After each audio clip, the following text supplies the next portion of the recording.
Hey everyone, welcome back. Today we're reviewing Sezzle in 2025, popular by now. Hey everyone, welcome back. Pay later service that lets you split purchases into interest-free installments.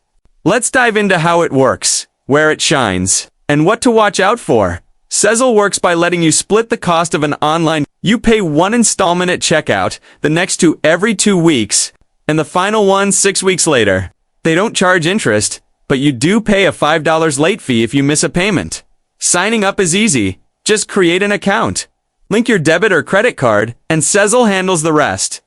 They perform a soft credit check, which doesn't affect your credit score. What users love is the simplicity and flexibility. You can buy items, even high-cost ones, in manageable increments without interest. Installment schedules are automatically set up, and the dashboard makes it easy to track payments. Sezzle also offers a Sezzle feature. That adds flexibility if your next paycheck is delayed. But it's not perfect. Fees can pile up if you miss payments or routinely extend purchases. Plus, not all retailers accept Sezzle. It tends to be more limited than other BNPL options. While their app is easy to use, some users report occasional delays or hiccups during payment processing. Sezzle does report to credit bureaus, but only after a full on-time payment cycle is completed.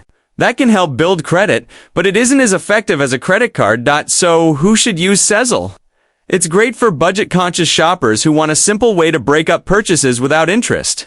It also helps folks avoid credit card debt. But if you're a frequent late payer or want more retailer options, be cautious.